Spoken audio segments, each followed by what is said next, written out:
Clause होता है या कंपाउंड सेंटेंस होता है या कॉम्प्लेक्स सेंटेंस होता है, फ्रेजेस होता है या क्लॉजेस होता है।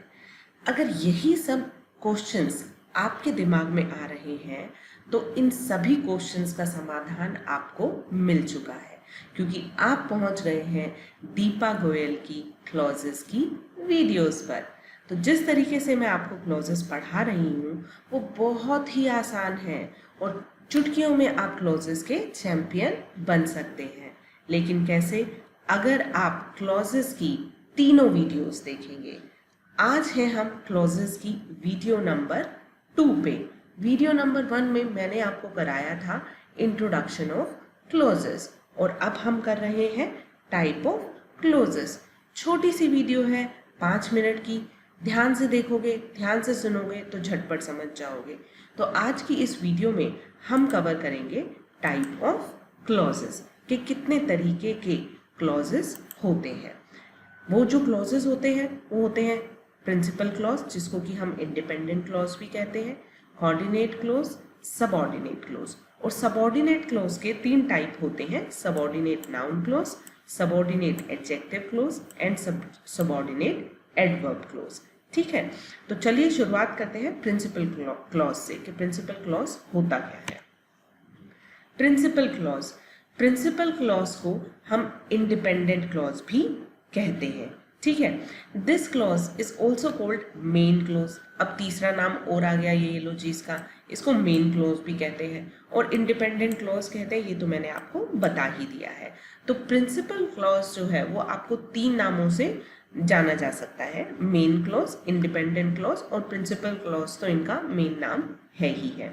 अब इनकी पहचान क्या होती है? इनकी पहचान ये होती है कि it is not dependent on any other clause for its meaning. अपने मीनिंग के लिए ये किसी और भी क्लॉज पे डिपेंडेंट नहीं होते हैं। ठीक है, ये तो हो गई छोटी सी पहचान।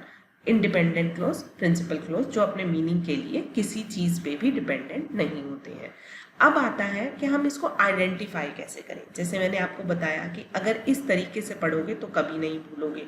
तो हमें कैसे आइडेंटिफाई करना है इसको कि if there is no conjunction before a clause then it is a principal clause. हम कैसे पहचान जाएंगे कि अगर किसी क्लॉज के पहले कंजंक्शन नहीं है तो वो प्रिंसिपल क्लॉज है। एग्जाम्पल देखिए, Ram said that he would go. Ram ने कहा कि वो चला जाएगा। तो राम सेड जो है वो हमारा प्रिंसिपल क्लॉज है। प्रिंसिपल क्लॉज के लिए क्या 2 कंडीशन चाहिए?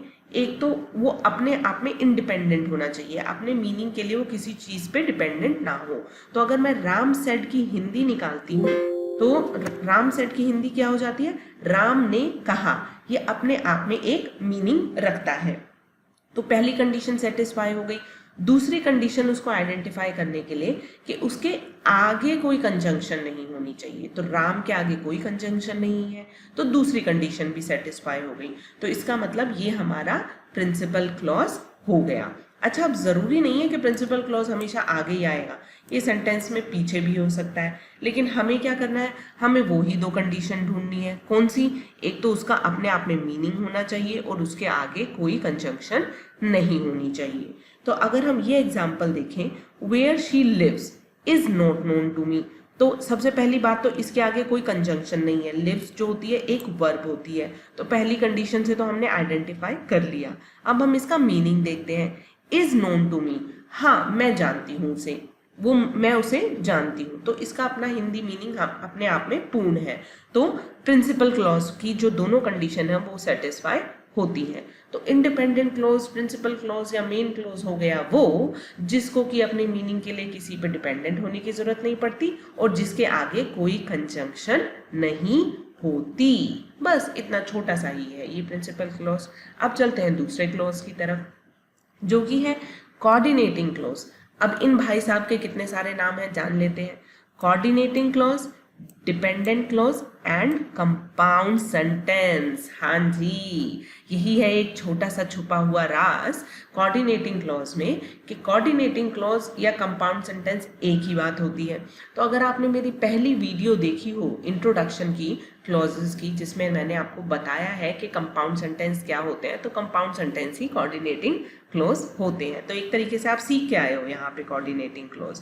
अब एक बार फिर इसको क्लॉज के नाम से भी जान लेते हैं, समझ लेते हैं। Clauses that begin with coordinating conjunctions are called coordinating clauses.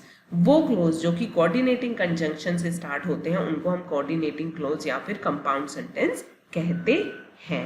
अब इनकी एक यूनिक चीज क्या है? इनकी यूनिक चीज ये है कि coordinating clauses have its own meaning. इनका भी अपना मीनिंग होता है जैसे प्रिंसिपल क्लॉज का होता है, but does not come out with proper sense. लेकिन ये प्रॉपर सेंस के साथ अपने आप को समझा नहीं पाते हैं।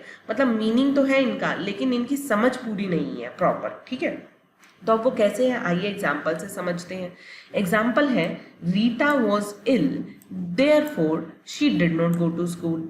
रीटा बीमार थी इसीलिए वो स्कूल नहीं गई। ठीक है, तो सबसे पहली कंडीशन तो कोऑर्डिनेटिंग कंजंक्शन से शुरू होना चाहिए।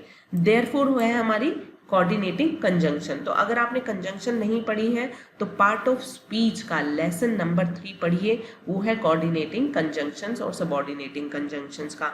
वो पढ़ के जब यहाँ आएंगे तो बिल्कुल क्लियर हो जाएगा आपको।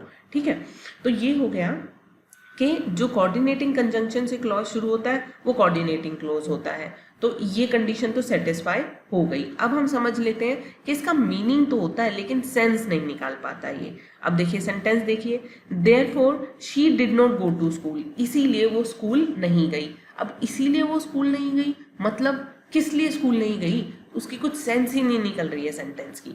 तो इसीलिए जो अपनी सेंस के लिए प्रिंसिपल क्लॉज पे डिपेंडेंट होता है वो होता है कोऑर्डिनेटिंग क्लॉज। और सबसे बड़ी पहचान कि वो कोऑर्डिनेटिंग कंजंक्शन से शुरू होता है। ठीक है, तो ये हो गया हमारा कोऑर्डिनेटिंग क्लॉज। आते हैं अब हम तीसरे क्लॉज पे, which is subordinating clause. Subordinating clause के कितने नाम हैं? सबऑर्डिनेटिंग क्लॉज या डिपेंडेंट क्लॉज या फिर कॉम्प्लेक्स सेंटेंस। हाँ जी, सबऑर्डिनेट क्लॉज को ही हम कॉम्प्लेक्स सेंटेंस भी कहते हैं। अब जान लेते हैं ये क्या कहते हैं। Clauses that begin with subordinating conjunctions are called subordinating clause. जैसा कि उनका नाम बता रहा है, क्योंकि क्लॉज और कंजंक्शन फ्रेंड्स हैं दोनों, जहां क्लॉज है वहां कंजंक्शन का होना जरूरी ही है। तो अब क्योंकि कंजंक्शन का होना जरूरी है तो सबऑर्डिनेट है, तो आपको नाम से पता चल जाएगा कि जहां पे भी सबऑर्डिनेटिंग कंजंक्शन है वहां पे ही सबऑर्डिनेटिंग क्लॉज होगा। तो जो क्लॉज सबऑर्डिनेटिंग कंजंक्शन से बढ़ रहा है, से चालू हो रहा है, स्टार्ट हो रहा है, वही सबऑर्डिनेटिंग क्लॉज कहलाएगा। अब इनका यूनिक फीचर क्या है जिसके कारण इनको डिपेंडेंट क्लॉज कहा जाता है? Subordinate clause are dependent upon principal clause for its meaning. मतलब ये तो पूरी तरीके से डिपेंडेंट ही है भाई। ये ना तो अपना मीनिंग निकाल पाएंगे, ना सेंस निकाल पाएंगे, ना ही कुछ उनका होगा जब तक कि प्रिंसिपल क्लॉज सेंटेंस में नहीं होगा। तो इसीलिए इनको डिपेंडेंट क्लॉज भी कहा जाता है। आइए एग्जाम्पल देखते हैं। Who is standing there is my brother. मेरा भाई है। मेरा भाई है अपने आप में एक सेंटेंस निकलता है, is my brother, है मेरा भाई। ठीक है, तो अब सबऑर्डिनेटिंग क्लॉज कौन सा हुआ? पहली बात तो जो कि सबऑर्डिनेटिंग कंजंक्शन से शुरू होता है। सबऑर्डिनेटिंग कंजंक्शन है यहाँ पे who, तो सेंटेंस हुआ who is standing there, जो वहां पे खड़ा है मेरा भाई है। जो वहां पे खड़ा है मेरा भाई है। जो वहां पे खड़ा है अगर मैं बोलूं तो इसका अपने आप में क्या मतलब है? कोई मतलब ही नहीं है ना। जो वहां पे खड़ा है, क्या कहना क्या चाहते हो यार? अगर आपको ऐसे कोई कहे जो वहां पे खड़ा है, हाँ तो भाई जो वहां पे खड़ा है क्या, तो वो मीनिंग कब निकलेगा? जब प्रिंसिपल क्लॉज उसके साथ आ जाएगा। तो जो वहां पे खड़ा है वो मेरा भाई है। तो इस तरीके से हमने देखा डिपेंडेंट क्लॉज या सबऑर्डिनेटिंग क्लॉज 100% प्रिंसिपल क्लॉज पे डिपेंडेंट होते हैं।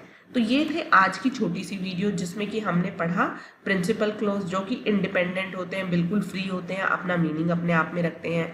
दूसरा हमने पढ़ा कोऑर्डिनेटिंग क्लॉज जो कि मीनिंग तो रखते हैं लेकिन उनकी सेंस नहीं निकलती, तो इन अ वे वो प्रिंसिपल क्लॉज पे ही डिपेंडेंट होते हैं। तीसरा और लास्ट हमने पढ़ा सबऑर्डिनेटिंग क्लोज, जो कि अपने मीनिंग के लिए, सेंस के लिए 100% तरीके से वो प्रिंसिपल क्लॉज पे डिपेंडेंट होते हैं। अच्छा, कोऑर्डिनेटिंग क्लोज जो होते हैं वो कंपाउंड सेंटेंसेस भी कहलाते हैं, और जो सबऑर्डिनेटिंग क्लोज होते हैं वो कॉम्प्लेक्स सेंटेंसेस भी कहलाते हैं। तो कॉम्प्लेक्स सेंटेंसेस और कंपाउंड सेंटेंसेस पूरा ठीक तरीके से समझना, वैसे तो दोनों सेम चीज़ ही हैं, तो एक बार जाके वीडियो नंबर या लेसन नंबर 1 देख लीजिए क्लोजेस का, वो आपको अच्छे से क्लियर हो जाएगा। तो आज के लिए इतना ही दोस्तों, जल्दी मिलती हूँ आपसे लास्ट और फाइनल वीडियो में क्लोजेस की, विच इज़ वीडियो नंबर और लेसन नंबर 3। तो अभी के लिए आप क्या करो, पहली वीडियो और दूसरी वीडियो को 2-3 बार देख लो, आपके दिमाग में अच्छे से आ जाएगा, जब तक कि मैं लेकर के आती हूँ आपके लिए वीडियो नंबर 3। और हाँ, जाने से पहले प्लीज़ यार शेयर कर दो, सब्सक्राइब कर दो, लाइक कर दो और बेल आइकन भी दबा देना, so that my channel can grow and I can make more different type of creative innovative videos for you. और जल्दी आपके लिए लेकर के आऊँगी स्पोकन इंग्लिश के भी बहुत सारे वीडियो लेक्चर्स। तो तब तक के लिए ग्रामर पढ़ो यार, ग्रामर आएगी तो स्पोकन इंग्लिश थोड़ा आसान हो जाएगा। वैसे ग्रामर के बगैर भी बोल सकते हैं हम इंग्लिश, पर थोड़ा पढ़ लो तो अच्छा ही है, पढ़ाई में कोई बुराई नहीं है। तो चलिए दोस्तों, मिलती हूँ आपसे जल्दी, तब तक के लिए टेक केयर, बाय बाय।